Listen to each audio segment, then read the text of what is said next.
Donc ça c'est un billet de banque sud-africain avec dessus Nelson Mandela. Et à Orania en fait ils ont inventé leur propre monnaie qui ne sert qu'ici. Et par contre dessus il n'y a pas Nelson Mandela, il y a des petites filles blanches qui ont peur. La pauvre. Tu as vu, ici tout se passe comme si la vie ne valait rien. Elle est morte dans la rue et voilà.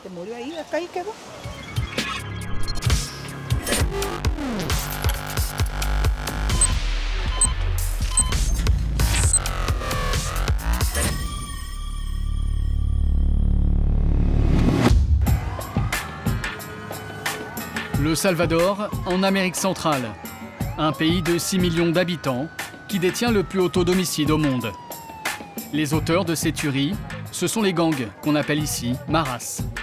En 2012, le gouvernement avait négocié une trêve avec eux, mais depuis cet été, la guerre a repris de plus belle. 900 morts pour le seul mois d'août. Là, on est sur un marché dans le centre de San Salvador. C'est un peu comme tous les marchés en Amérique centrale, c'est joli, il y a des beaux fruits de toutes les couleurs et tout. La différence, c'est que là, il est 11 h du matin et dans la ville, il y a déjà 8 morts. Et on vient d'apprendre qu'il y en a un 9e à 200 mètres. Chaque zone de ce marché est contrôlée par un gang différent. Cet homme était vendeur de légumes. Il est mort pour avoir bu son café un peu trop loin de son stand. Il est juste là. Okay. Donc voilà, en fait, le cadavre est juste ici, un peu plus loin dans le marché. Ça a eu lieu il y a à peu près 30 minutes. Et en fait, ce qui est fou, c'est que la vie a déjà repris, quoi. C'est-à-dire que les gens continuent à vendre leurs produits comme si de rien n'était, quoi.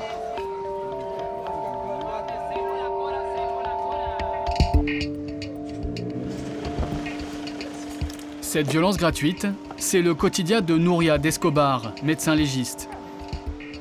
Elle vient d'être appelée sur sa première scène de crime de la journée. Elle est identifiée? Non, toujours pas. C'est une femme? Oui, c'est une femme. La jeune fille a été tuée alors qu'elle allait livrer de l'eau. Elle ne faisait partie d'aucune bande, mais a eu le malheur de traverser le territoire d'un gang. 3 balles dans la tête. Ce qui est fou, c'est qu'on est en pleine rue, devant des immeubles. Il y a forcément des témoins. Mais ça, ils s'en foutent. Ils s'en foutent. Ils le font comme ça, en pleine rue. Oui, pour nous, tout ça, c'est la routine. Ils tuent même devant des enfants. Imaginez-vous. D'ailleurs, ils tuent aussi des enfants, des couples. Et personne ne veut parler. Non, personne. Sinon, tu es le prochain sur la liste. Faute de témoins, il n'y aura aucune enquête. À San Salvador, la peur est partout, même dans le camp des policiers et des procureurs présents sur la scène de crime. Pourquoi tout le monde est masqué? C'est un protocole? Non. C'est à cause des risques qu'on encourt.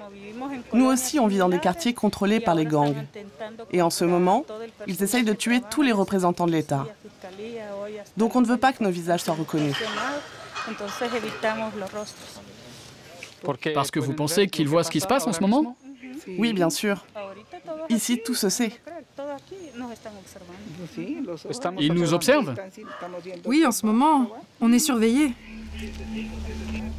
Nuria, elle, refuse de se cacher. Son statut de médecin la met à l'abri des représailles, dit-elle. 30 minutes après son arrivée, elle repart. Une victime de plus sur sa liste. La pauvre. Tu as vu, ici tout se passe comme si la vie ne valait rien. Elle est morte dans la rue, et voilà.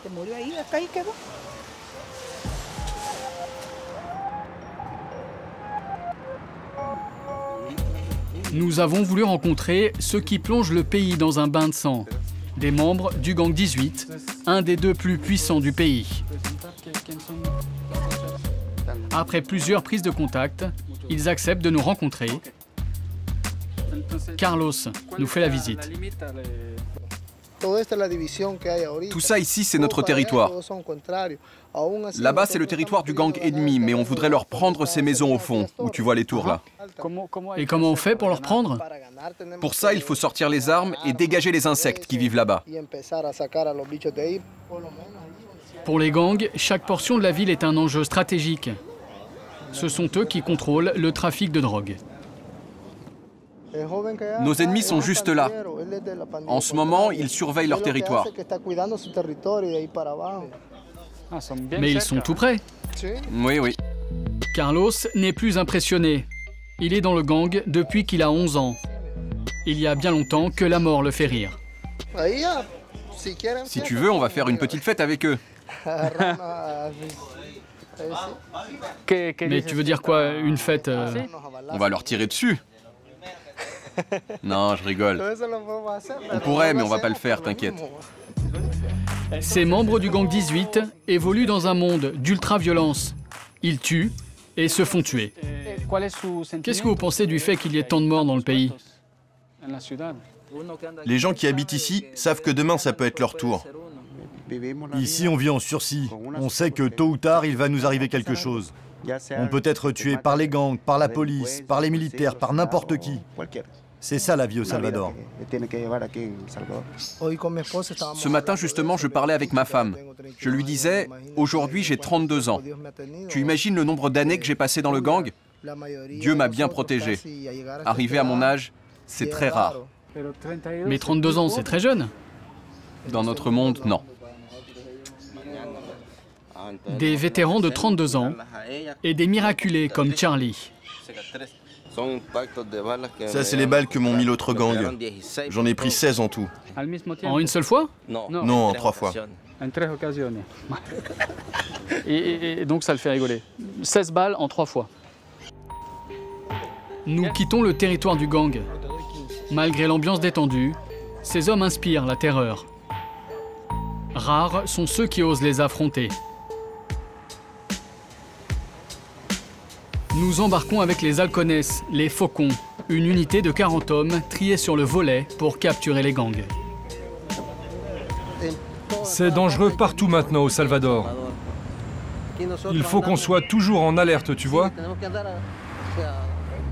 On ne peut pas se relâcher. J'ai perdu trop d'amis à cause de ça. Mani a déjà perdu 5 de ses collègues. Les gangs ont des M16, des AK-47, des grenades. Je ne sais pas comment ils ont fait, mais ça y est, ils en ont. Quand on entre dans leur territoire, un de nous passe ici, à l'arrière de la camionnette. Comme ça, ils savent qu'on peut réagir très rapidement.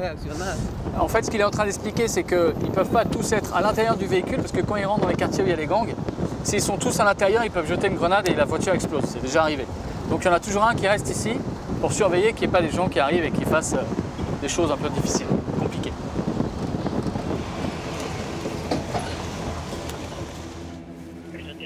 Nous entrons dans une des zones les plus dangereuses de San Salvador. Mani et ses hommes sont en alerte maximum.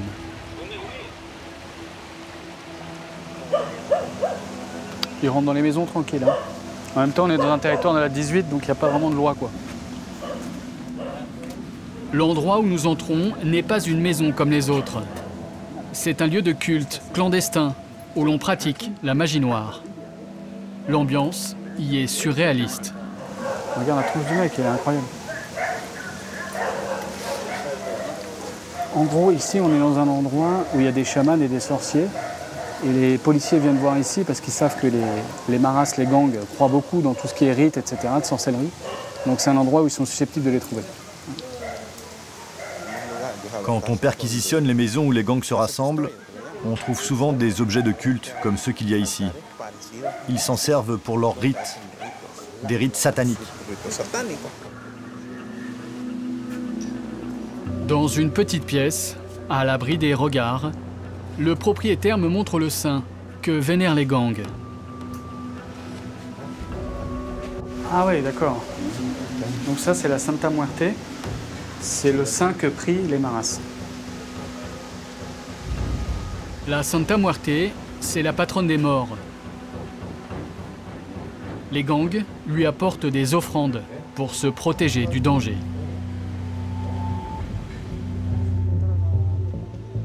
Toute la soirée, Mani et ses hommes enchaînent les contrôles. Depuis peu, la loi les appuie encore plus. Les gangs sont désormais considérés comme un groupe terroriste.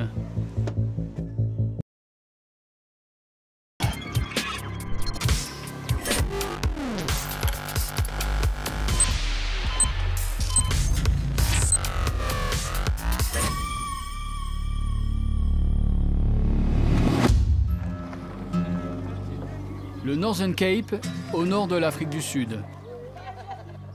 Nous sommes dans une des régions les plus pauvres du pays, où les bidonvilles s'étendent sur des kilomètres.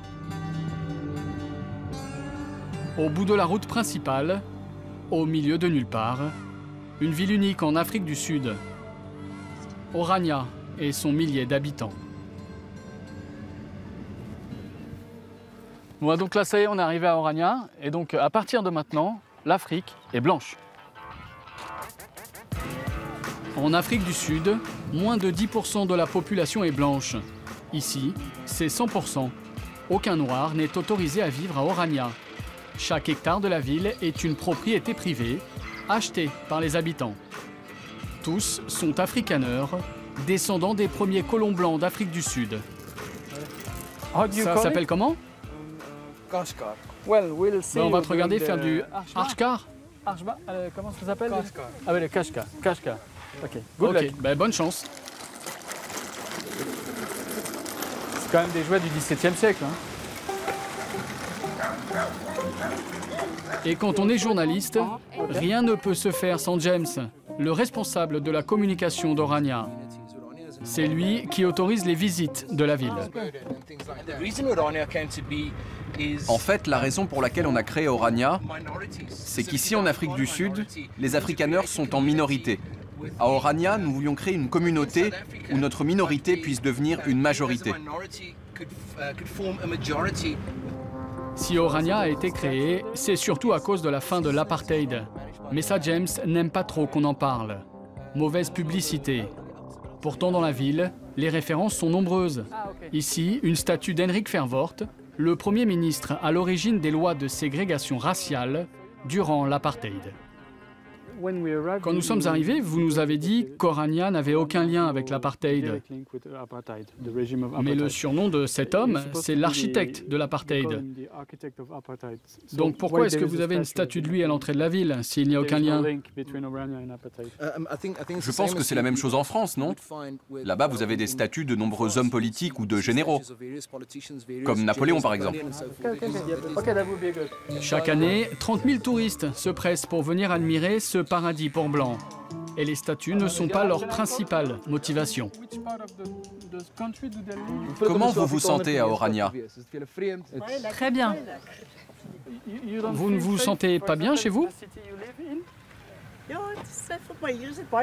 Disons qu'ici, les enfants peuvent jouer dehors. Mais pourquoi c'est plus sûr ici que dans votre ville, par exemple? Je préfère ne pas répondre à cette question. Non, non. Elle ne veut pas répondre? Mais c'est une question simple. Hugo, ne harcelez pas mes touristes. D'accord, merci. Pas de questions qui fâchent. James veut conserver une image lisse de sa ville. Le lendemain, il nous convoque pour filmer la messe, moins risqué que les questions aux touristes. Après un petit concerto d'orgue, nous optons pour l'autre spécialité locale, le concours de barbecue. Orania, c'est de la bombe. Je trinque à notre ville. Ici, le discours est moins policé. Vian est un rappeur afrikaner. Comme beaucoup, il a habité dans une grande ville avant de déménager ici il y a 7 ans pour ses enfants, dit-il. Tu ne veux pas que tes enfants grandissent ailleurs qu'à Orania? Non. Pourquoi? Tu ne veux pas qu'ils se mélangent? Je ne suis pas raciste, vraiment. Mais la culture noire, c'est différent, tu vois. Ils dansent différemment. Ils mangent différemment, ils font tout différemment. Je ne dis pas que c'est mal, mais ce n'est pas ma culture. Mais pourquoi tu te sens menacé par ça? Parce que pour moi, il n'y a qu'une culture et c'est la nôtre. J'ai mis du temps à le comprendre. J'ai déjà mangé avec des Noirs ou avec des Métis par exemple. Et puis, quand je suis venu ici, je me suis dit, ici c'est chez moi. Orania est né sur les cendres de l'apartheid, une sorte d'arche de Noé pour les nostalgiques de la grande époque blanche.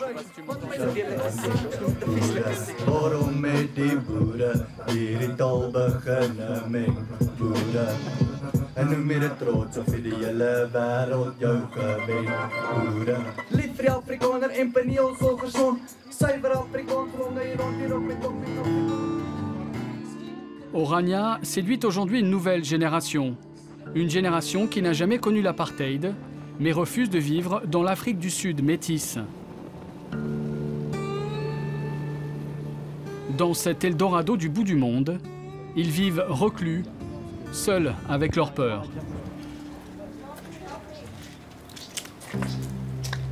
Comme un État dans l'État, Orania vit en parfaite autarcie, avec ses commerces,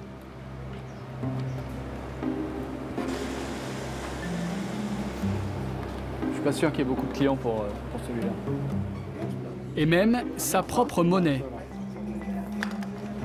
Donc ça c'est un billet de banque sud-africain, avec dessus Nelson Mandela. Et à Orania, en fait, ils ont inventé leur propre monnaie, qui ne sert qu'ici. Et par contre, dessus, il n'y a pas Nelson Mandela. Il y a des petites filles blanches qui ont peur. Est-ce que je peux vous payer avec la monnaie d'ici? Et vous savez pourquoi ils l'ont inventée? La raison principale, c'est de combattre la criminalité. Si quelqu'un vient ici pour nous braquer, ils ne peuvent pas utiliser l'argent puisqu'on ne peut le dépenser qu'ici. D'accord, et ici, en plus, tout le monde se connaît. Voilà, exact. C'est malin, hein?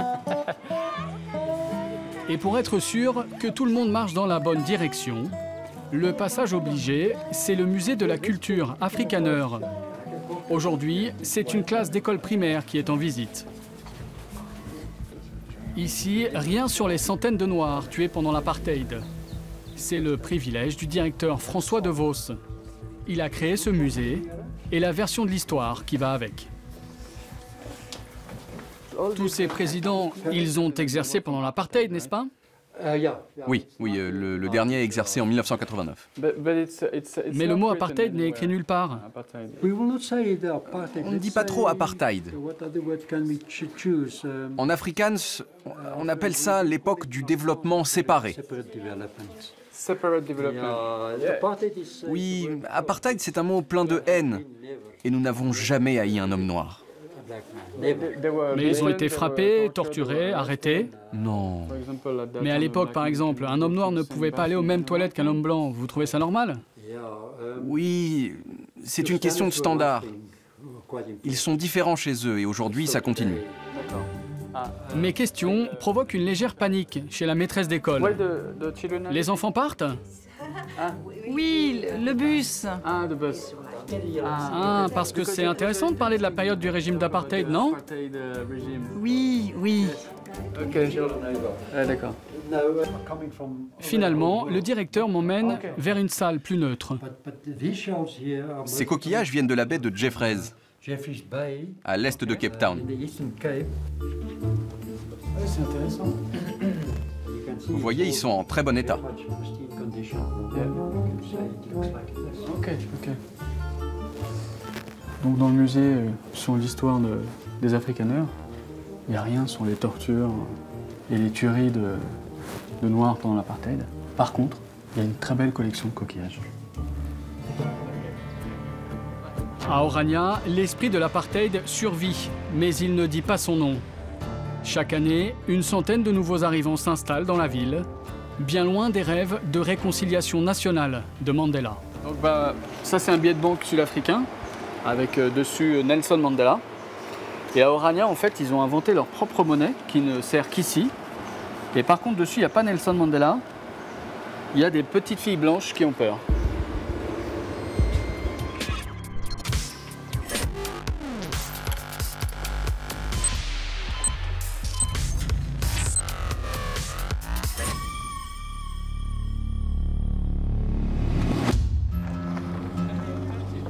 Le Northern Cape, au nord de l'Afrique du Sud. Nous sommes dans une des régions les plus pauvres du pays, où les bidonvilles s'étendent sur des kilomètres. Au bout de la route principale, au milieu de nulle part, une ville unique en Afrique du Sud, Orania et son millier d'habitants. Bon, donc là, ça y est, on est arrivé à Orania. Et donc, à partir de maintenant, l'Afrique est blanche. En Afrique du Sud, moins de 10% de la population est blanche. Ici, c'est 100%. Aucun noir n'est autorisé à vivre à Orania. Chaque hectare de la ville est une propriété privée, achetée par les habitants. Tous sont afrikaners, descendants des premiers colons blancs d'Afrique du Sud. Ça s'appelle comment? Kashgar. On va te regarder faire du Arshkar. Comment ça s'appelle? Ah oui, le Kashkar. Kashkar. Ok, bonne chance. C'est quand même des jouets du XVIIe siècle. Hein. Et quand on est journaliste, rien ne peut se faire sans James, le responsable de la communication d'Orania. C'est lui qui autorise les visites de la ville. En fait, la raison pour laquelle on a créé Orania, c'est qu'ici en Afrique du Sud, les afrikaners sont en minorité. À Orania, nous voulions créer une communauté où notre minorité puisse devenir une majorité. Si Orania a été créé, c'est surtout à cause de la fin de l'apartheid. Mais ça, James n'aime pas trop qu'on en parle. Mauvaise publicité. Pourtant, dans la ville, les références sont nombreuses. Ici, une statue d'Henrik Verwoerd, le Premier ministre à l'origine des lois de ségrégation raciale durant l'apartheid. Quand nous sommes arrivés, vous nous avez dit qu'Orania n'avait aucun lien avec l'apartheid. Mais le surnom de cet homme, c'est l'architecte de l'apartheid. Donc pourquoi est-ce que vous avez une statue de lui à l'entrée de la ville, s'il n'y a aucun lien? Je pense que c'est la même chose en France, non? Là-bas, vous avez des statues de nombreux hommes politiques ou de généraux, comme Napoléon par exemple. Chaque année, 30 000 touristes se pressent pour venir admirer ce paradis pour blancs. Et les statues ne sont pas leur principale motivation. Comment vous vous sentez à Orania? Très bien. Vous ne vous sentez pas bien chez vous? Disons qu'ici, les enfants peuvent jouer dehors. Mais pourquoi c'est plus sûr ici que dans votre ville, par exemple? Je préfère ne pas répondre à cette question. Non, non. Elle ne veut pas répondre? Mais c'est une question simple. Hugo, ne harcelez pas mes touristes. D'accord, merci. Pas de questions qui fâchent. James veut conserver une image lisse de sa ville. Le lendemain, il nous convoque pour filmer la messe, moins risqué que les questions aux touristes. Après un petit concerto d'orgue, nous optons pour l'autre spécialité locale, le concours de barbecue. Orania, c'est de la bombe. Je trinque à notre ville. Ici, le discours est moins policé. Vian est un rappeur afrikaner. Comme beaucoup, il a habité dans une grande ville avant de déménager ici il y a 7 ans pour ses enfants, dit-il. Tu ne veux pas que tes enfants grandissent ailleurs qu'à Orania? Non. Pourquoi? Tu ne veux pas qu'ils se mélangent? Je ne suis pas raciste, vraiment. Mais la culture noire, c'est différent, tu vois. Ils dansent différemment. Ils mangent différemment, ils font tout différemment. Je ne dis pas que c'est mal, mais ce n'est pas ma culture. Mais pourquoi tu te sens menacé par ça? Parce que pour moi, il n'y a qu'une culture et c'est la nôtre. J'ai mis du temps à le comprendre. J'ai déjà mangé avec des Noirs ou avec des Métis par exemple. Et puis, quand je suis venu ici, je me suis dit, ici c'est chez moi. Orania est né sur les cendres de l'apartheid. Une sorte d'arche de Noé pour les nostalgiques de la grande époque blanche.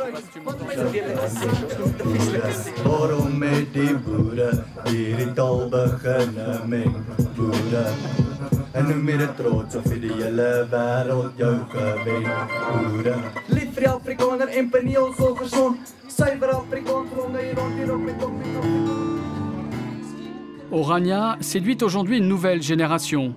Une génération qui n'a jamais connu l'apartheid, mais refuse de vivre dans l'Afrique du Sud métisse.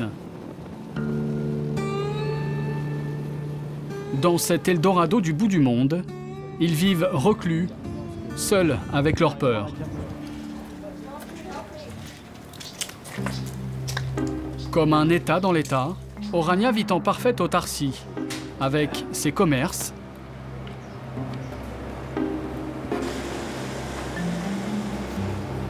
je suis pas sûr qu'il y ait beaucoup de clients pour celui-là, et même sa propre monnaie. Donc ça c'est un billet de banque sud-africain, avec dessus Nelson Mandela. Et à Orania, en fait, ils ont inventé leur propre monnaie, qui ne sert qu'ici. Et par contre, dessus, il n'y a pas Nelson Mandela. Il y a des petites filles blanches qui ont peur. Est-ce que je peux vous payer avec la monnaie d'ici? Et vous savez pourquoi ils l'ont inventée? La raison principale, c'est de combattre la criminalité. Si quelqu'un vient ici pour nous braquer, ils ne peuvent pas utiliser l'argent puisqu'on ne peut le dépenser qu'ici. D'accord, et ici, en plus, tout le monde se connaît. Voilà, exact. C'est malin, hein? Et pour être sûr que tout le monde marche dans la bonne direction, le passage obligé, c'est le musée de la culture Afrikaner. Aujourd'hui, c'est une classe d'école primaire qui est en visite. Ici, rien sur les centaines de Noirs tués pendant l'apartheid. C'est le privilège du directeur François De Vos. Il a créé ce musée et la version de l'histoire qui va avec. Tous ces présidents, ils ont exercé pendant l'apartheid, n'est-ce pas? Oui, le dernier a exercé en 1989. Mais le mot apartheid n'est écrit nulle part. On ne dit pas trop apartheid. En afrikaans, on appelle ça l'époque du développement séparé. Oui, apartheid, c'est un mot plein de haine. Et nous n'avons jamais haï un homme noir. Mais ils ont été frappés, torturés, arrêtés? Non. Mais à l'époque, par exemple, un homme noir ne pouvait pas aller aux mêmes toilettes qu'un homme blanc. Vous trouvez ça normal? Oui, c'est une question de standard. Ils sont différents chez eux et aujourd'hui, ça continue. Mes questions provoquent une légère panique chez la maîtresse d'école. Les enfants partent? Oui, le bus. Ah, le bus. Ah, parce que c'est intéressant de parler de la période du régime d'apartheid, non? Oui, oui. Ok, d'accord. Finalement, le directeur m'emmène vers une salle plus neutre. Ces coquillages viennent de la baie de Jeffreys, à l'est de Cape Town. C'est intéressant. Vous voyez, ils sont en très bon état. Ok. Donc dans le musée sur l'histoire des Afrikaners, il n'y a rien sur les tortures et les tueries de Noirs pendant l'apartheid. Par contre, il y a une très belle collection de coquillages. À Orania, l'esprit de l'apartheid survit, mais il ne dit pas son nom.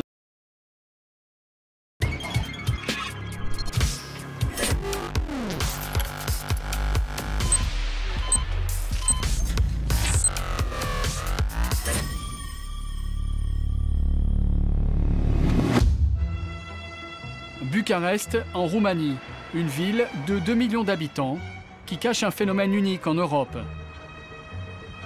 En plein milieu du centre-ville, aux yeux de tous, des adolescents descendent sous terre, dans les égouts.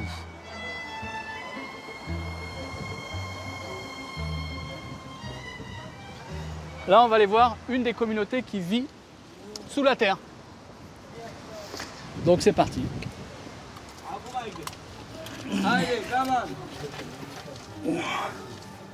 Voilà. Bienvenue dans l'autre Bucarest, celui des orphelins de la Révolution qui se sont retrouvés dans la rue après la chute du dictateur Ceausescu en 1991.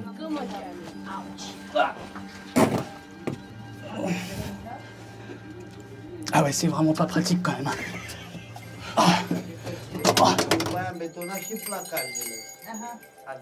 Au total, il serait aujourd'hui 5000 à habiter dans les entrailles de la capitale. Oh putain, il y a un rat mort juste en dessous. Ok, vas-y. De dos, l'homme avec la peinture métallique sur les cheveux, c'est Bruce Lee, 39 ans, le parrain des égouts. Viens, on va dans une chambre. Ok.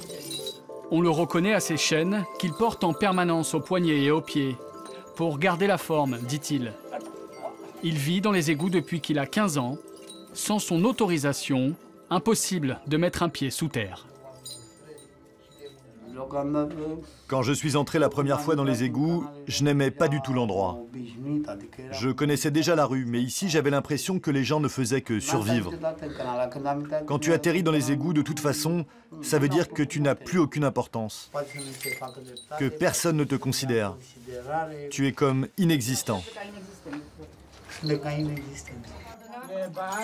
Dans les égouts, Bruce Lee et les siens sont entre eux, protégés des regards et du froid.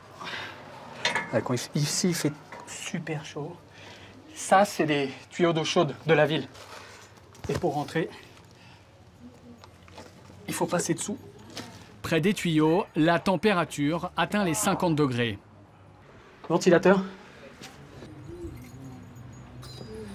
Et donc là, on est dans l'endroit où ils dorment. Sur les tuyaux, il y a des tapis pour qu'ils puissent dormir.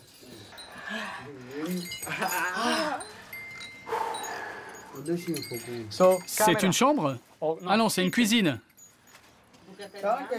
Ouais, ça c'est notre cuisine. Mais derrière, il y a d'autres chambres. Là, on a des casseroles et de la vaisselle.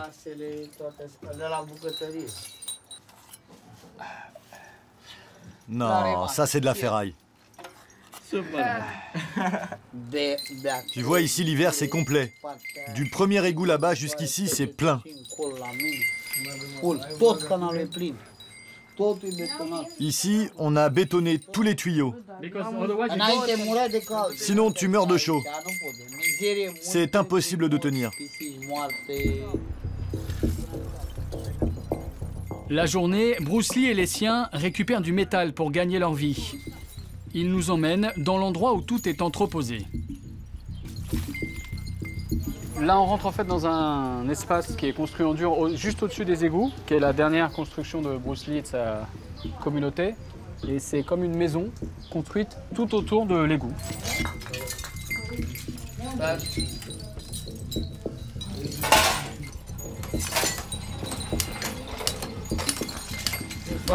Là, j'enlève le cuivre de cette bobine. Après, ça donne ça, tu vois. Quand on revend tout le sac, on gagne environ 4 €. En réalité, au royaume de Bruce Lee, ce qui rapporte de l'argent, ce n'est pas la ferraille, mais la drogue. Hé mec, qu'est-ce que tu fous là? C'est lui qui contrôle la vente. Ici, les prix sont moins chers qu'en surface. Un peu partout, dans un dédale de pièces, des zombies s'injectent un dérivé d'héroïne, vendu à 3 € le shoot. Beaucoup ont le sida ou la tuberculose. Dans cet enfer, beaucoup d'adolescents, orphelins pour la plupart. Viens voir, viens. Costel a 16 ans. Il a grandi dans les égouts.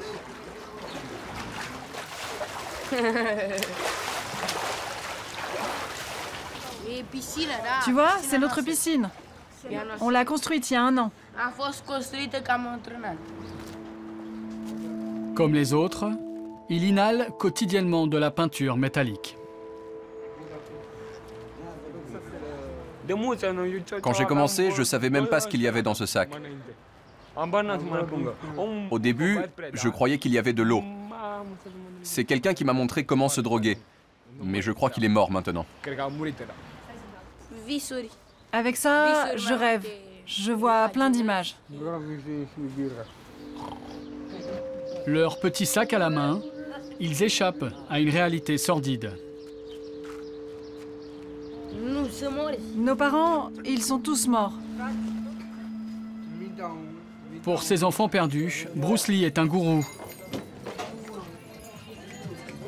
C'est quoi ce bordel? Rangez-moi tout ça et vite! C'est lui qui règne en maître dans cette fourmilière. Tous ceux que vous voyez ici ont une tâche précise. Chacun a son petit business. Je ne sais pas exactement combien on est, car il y a un perpétuel roulement. Par exemple, certains partent 3 jours et puis ils reviennent.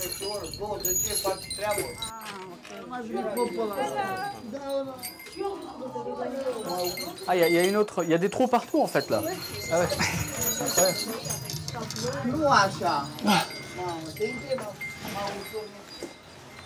Voilà. Ça, celle-là, elle n'était pas facile. Hein.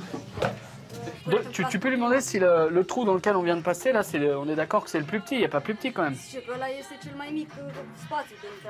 Non, non, non. Le plus petit, c'est chez moi. Et pourquoi ils sont petits comme ça, les trous?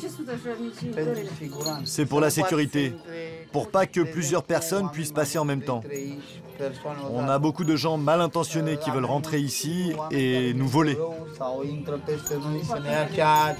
Qui vient la police par exemple? Oui, police. D'accord. Ah, les chiens d'abord. Oui, parce que la règle ici, c'est que les chiens passent avant les humains. D'abord, c'est Bruce Lee le chef, ensuite les chiens, et ensuite nous, quoi. Appelle le journaliste. Viens filmer ici. Tu vois, c'est le trou pour ma chambre. Oh. Attends. J'enlève mes vêtements et on y va. Attends, qu'est-ce qu'il se met au slip? Pourquoi il est en slip là? Qu'est-ce qu'il dit? Qu'est-ce qui se passe? C'est pour rentrer dans ma chambre, sinon je passe pas.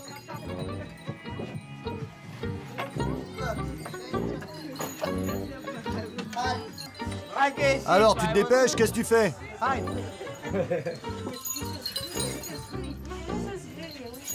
Pourquoi il vient pas? Viens! Ah, je peux pas, moi j'ai essayé, j'arrive pas. Attends, je te montre. D'abord, tu mets ta main là. Ensuite, tu passes ta tête. Oh là là. Et après, tu pousses avec ton pied. C'est là, bravo.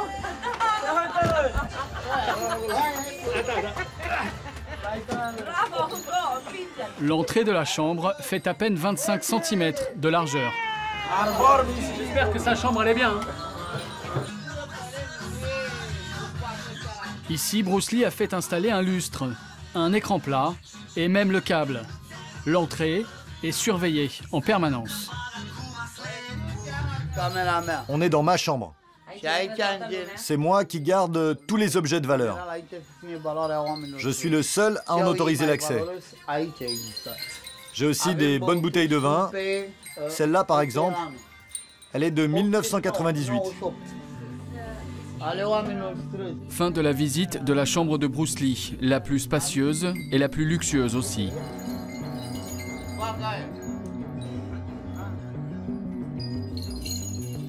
Nous remontons à la surface et laissons les orphelins sous terre. Mais certains en ont été sortis de force, très peu de temps après notre départ. En juillet dernier, les égouts ont été la cible d'un raid de la police roumaine. Costel, le garçon de 16 ans, a été arrêté. Le parrain des égouts, lui, a été exhibé aux caméras, menotté et à moitié nu. Apparemment, il ne cachait pas que des bouteilles de vin dans sa chambre. Il a été condamné pour trafic de drogue et proxénétisme à 18 ans de prison.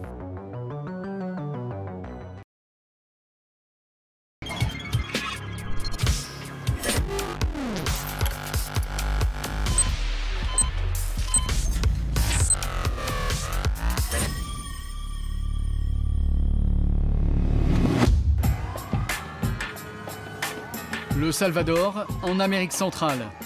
Un pays de 6 millions d'habitants qui détient le plus haut taux d'homicide au monde. Les auteurs de ces tueries, ce sont les gangs, qu'on appelle ici maras. En 2012, le gouvernement avait négocié une trêve avec eux, mais depuis cet été, la guerre a repris de plus belle. 900 morts pour le seul mois d'août. Ben là, on est sur un marché dans le centre de San Salvador. C'est un peu comme tous les marchés en Amérique centrale, c'est joli, il y a des beaux fruits de toutes les couleurs et tout. La différence, c'est que là, il est 11 h du matin et dans la ville, il y a déjà 8 morts. Et on vient d'apprendre qu'il y en a un 9e à 200 mètres. Chaque zone de ce marché est contrôlée par un gang différent. Cet homme était vendeur de légumes. Il est mort pour avoir bu son café un peu trop loin de son stand. Il est juste là. Okay. Donc voilà, en fait, le cadavre est juste ici, un peu plus loin dans le marché. Ça a eu lieu il y a à peu près 30 minutes. Et en fait, ce qui est fou, c'est que la vie a déjà repris, quoi. C'est-à-dire que les gens continuent à vendre leurs produits comme si de rien n'était, quoi.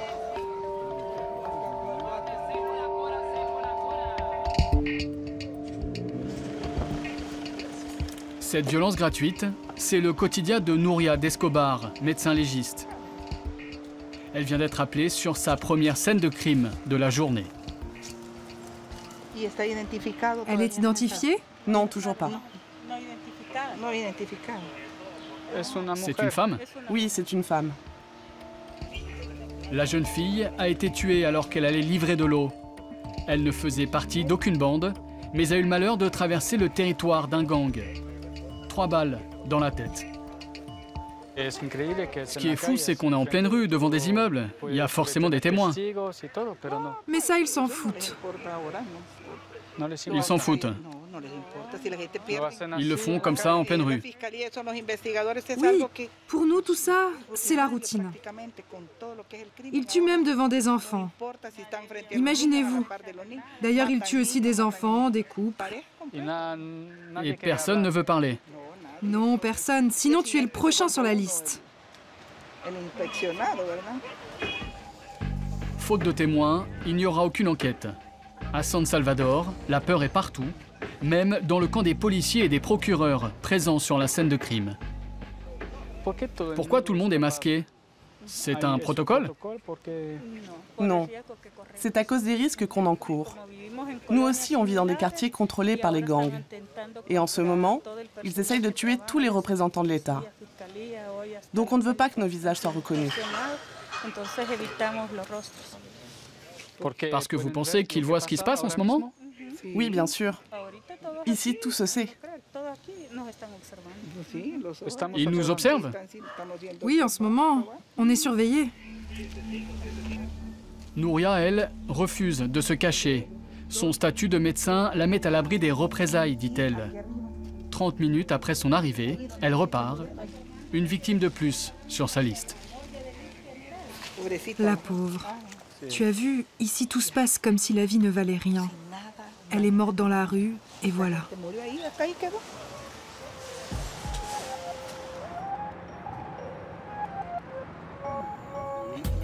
Nous avons voulu rencontrer ceux qui plongent le pays dans un bain de sang. Des membres du Gang 18, un des 2 plus puissants du pays. Après plusieurs prises de contact, ils acceptent de nous rencontrer. Carlos nous fait la visite. Tout ça ici, c'est notre territoire. Là-bas, c'est le territoire du gang ennemi, mais on voudrait leur prendre ces maisons au fond, où tu vois les tours là. Et comment on fait pour leur prendre? Pour ça, il faut sortir les armes et dégager les insectes qui vivent là-bas. Pour les gangs, chaque portion de la ville est un enjeu stratégique. Ce sont eux qui contrôlent le trafic de drogue. Nos ennemis sont juste là. En ce moment, ils surveillent leur territoire. Mais ils sont tout près. Oui, oui. Carlos n'est plus impressionné. Il est dans le gang depuis qu'il a 11 ans. Il y a bien longtemps que la mort le fait rire. Si tu veux, on va faire une petite fête avec eux. Mais tu veux dire quoi, une fête On va leur tirer dessus. Non, je rigole. On pourrait, mais on va pas le faire, t'inquiète. Ces membres du gang 18 évoluent dans un monde d'ultra-violence. Ils tuent et se font tuer. Qu'est-ce que vous pensez du fait qu'il y ait tant de morts dans le pays? Les gens qui habitent ici savent que demain ça peut être leur tour. Ici, on vit en sursis. On sait que tôt ou tard, il va nous arriver quelque chose. On peut être tué par les gangs, par la police, par les militaires, par n'importe qui. C'est ça la vie au Salvador. Ce matin, justement, je parlais avec ma femme. Je lui disais, aujourd'hui j'ai 32 ans. Tu imagines le nombre d'années que j'ai passé dans le gang? Dieu m'a bien protégé. Arrivé à mon âge, c'est très rare. Mais 32 ans, c'est très jeune. Dans notre monde, non. Des vétérans de 32 ans et des miraculés comme Charlie. Ça, c'est les balles que m'ont mis l'autre gang. J'en ai pris 16 en tout. En une seule fois? Non, en 3 fois. Et donc ça le fait rigoler. 16 balles en 3 fois. Nous quittons le territoire du gang.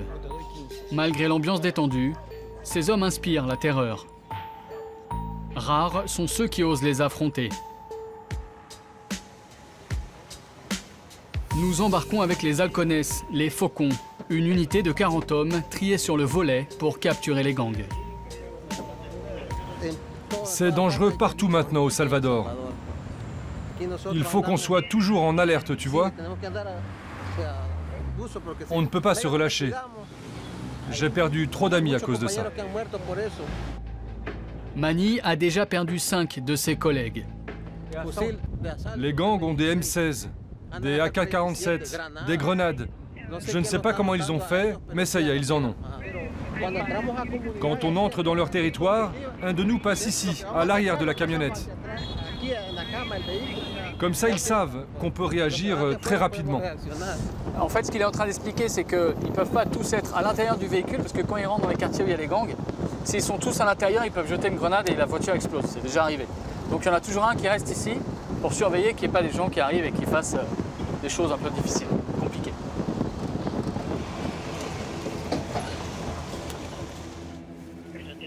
Nous entrons dans une des zones les plus dangereuses de San Salvador. Mani et ses hommes sont en alerte maximum.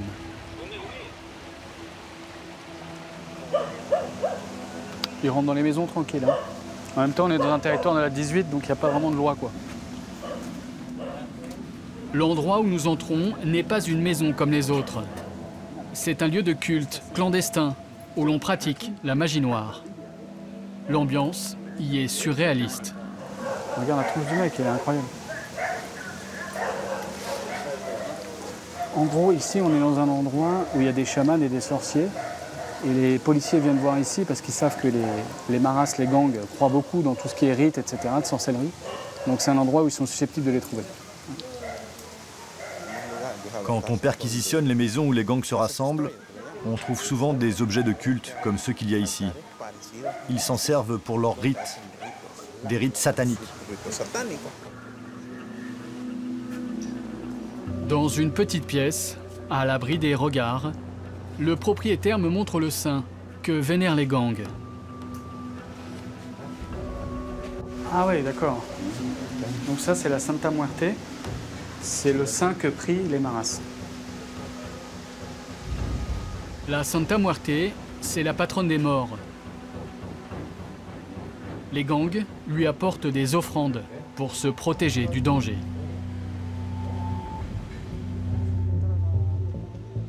Toute la soirée, Mani et ses hommes enchaînent les contrôles. Depuis peu, la loi les appuie encore plus. Les gangs sont désormais considérés comme un groupe terroriste.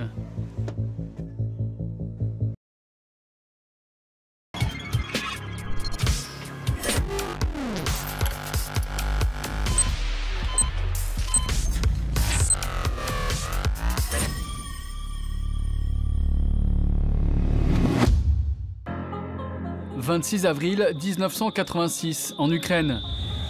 Le réacteur numéro 4 de la centrale de Tchernobyl explose. C'est la plus grosse catastrophe nucléaire de l'histoire. Plus de 9000 morts et 200 000 personnes déplacées.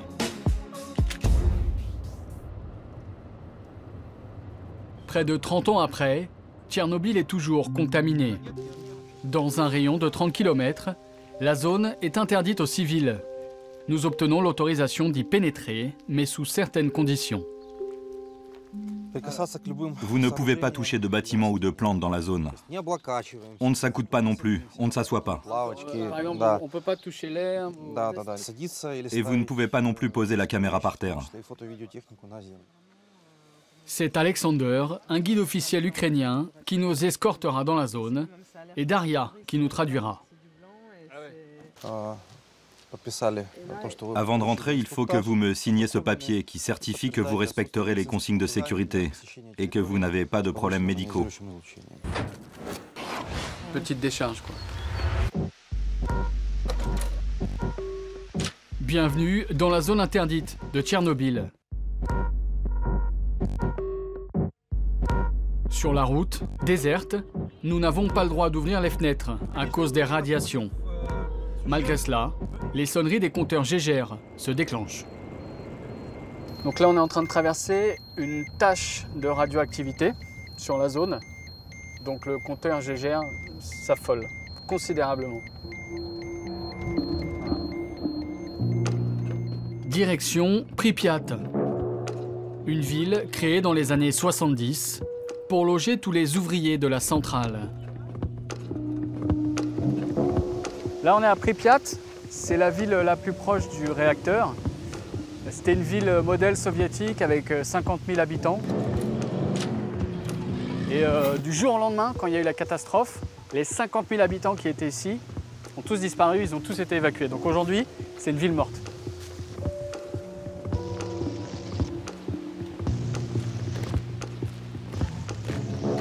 Une ville de la taille d'Annecy, vide, sans un bruit, figée.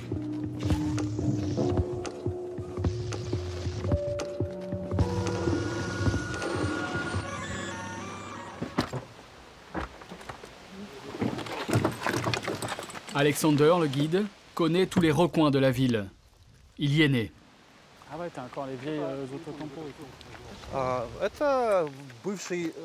Nous sommes dans un parc d'attractions. C'était une nouveauté ici. Il devait être inauguré quelques jours après la catastrophe.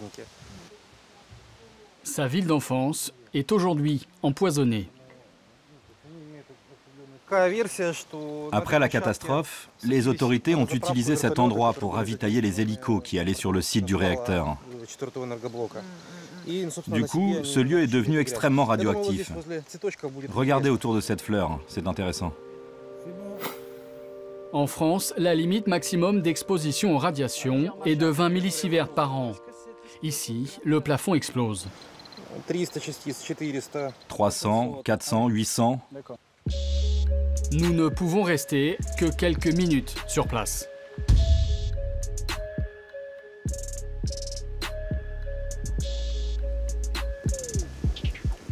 Donc on arrive à l'hôtel à Tchernobyl.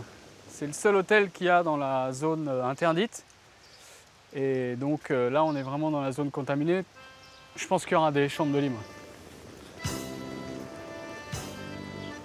Le Tchernobyl Hotel a été créé il y a 15 ans pour les rares scientifiques de passage dans la zone. Petit détail, il est interdit d'ouvrir les fenêtres. C'est le seul endroit à 30 km à la ronde où l'on peut manger. J'ai commandé à manger, je crois. Et boire. Хорошо. Dobre. Il y a plein de monde finalement dans l'hôtel. Hein. Les clients du Tchernobyl Hotel ne sont pas la seule présence humaine dans la zone interdite. Certains habitants des villages situés à l'intérieur ont décidé de revenir y vivre après l'évacuation. Ils seraient environ 200. Officiellement, ils n'ont pas le droit de vivre ici. Mais malgré le danger, les autorités tolèrent leur présence. Voici Anna, 83 ans. Anna vit isolée du reste du monde. Elle est revenue 1 an après la catastrophe. Regarde, ça c'est mon coq. Oula! Ah ouais, c'est les bons coqs de Tchernobyl. Depuis près de 30 ans, elle boit l'eau du puits. Elle veut pas qu'on l'aide là? Mais non. Cultive une terre souillée et ne porte aucune protection. Mais ici, elle est chez elle. Je suis revenue ici car cette maison, c'est ma patrie. C'est quelque chose qu'on ne peut pas remplacer. C'est comme si on se séparait de sa mère.